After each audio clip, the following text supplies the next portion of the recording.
પર સુરત તરફથી મહત્વના સમાચાર। સુરત કોંગ્રેસમાં આંતરિક વિખવાદ સપાટી પર આવ્યો છે।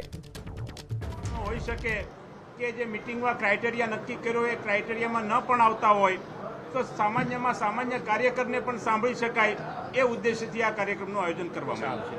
કોંગ્રેસ મરણ પથારી કેમ છે? 120 માંથી માત્ર એક બેઠક આવે કોંગ્રેસની સુરત મહાનગરપાલિકામાં, એટલા માટે જ આ નવનિર્માણ અભિયાનનો પ્રારંભ કરવામાં આવ્યો છે। ચાલો, થેન્ક યુ।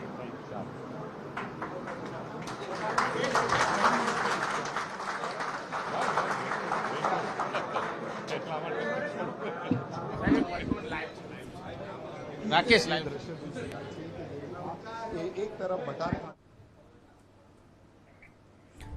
સુરત કોંગ્રેસમાં આંતરિક વિખવાદ ચરમસીમા પર પહોંચ્યો છે। એક જ દિવસમાં એક જ સમયે કોંગ્રેસના બે અલગ અલગ કાર્યક્રમો યોજાયા। બટાર કાપડિયાવાડી ખાતે નારાજ કોંગ્રેસ નેતાઓનું નવનિર્માણ અભિયાન, કતારગામ ખાતે શહેર કોંગ્રેસે સમીક્ષા બેઠકનું આયોજન કર્યું હતું તો બટાર ખાતે કાર્યકારી પ્રમુખ ઇન્દ્ર વિજયસિંહ ગોહિલની આગેવાનીમાં સંમેલન મળ્યું હતું। કતારગામમાં શહેર કોંગ્રેસ પ્રમુખ વિપુલ ઉદનાવાલાની આગેવાનીમાં સંમેલન યોજાયું હતું।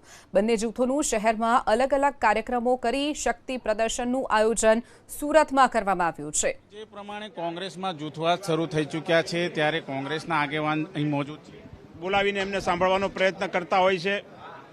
દક્ષિણ ગુજરાતના આગેવાનોએ આજે નવનિર્માણ અભિયાનના માધ્યમથી પક્ષના કાર્યકરોને બોલાવવાનો પ્રયત્ન કર્યો છે। આ જે મિટિંગ છે સુરતના સમગ્ર દક્ષિણ ગુજરાતના તમામ આગેવાનોની છે।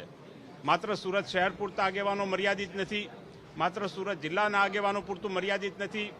સુરતના દક્ષિણ ગુજરાતના તમામ આગેવાનોને સાથે લઈને એમની મનની વ્યથા સાંભળીને રાહુલ ગાંધીજીએ જે પાર્લામેન્ટની અંદર કીધું છે કે આવનારી વિધાનસભાની ચૂંટણીમાં 2027માં ભારતીય જનતા પાર્ટીને અમે હરાવીશું, તો એ હરાવવા માટે શું કમી છે, શું ખૂટે છે, એની ચર્ચા કાર્યકરો સાથે થઈ શકે। અને આ એ દક્ષિણ ગુજરાત છે કે જે એક સમયે સમગ્ર દેશમાં કોંગ્રેસના માટે એક દીવાદાંડી સમાન હતું, ત્યારે એ દક્ષિણ ગુજરાતમાં કોંગ્રેસને મજબૂત કરવી એ કોંગ્રેસના તમામ કાર્યકરોની ફરજ છે। મેં કીધું એ મુજબ કે પરિવારની અંદર વાદ હોઈ શકે, વિવાદ હોઈ શકે, સંવાદ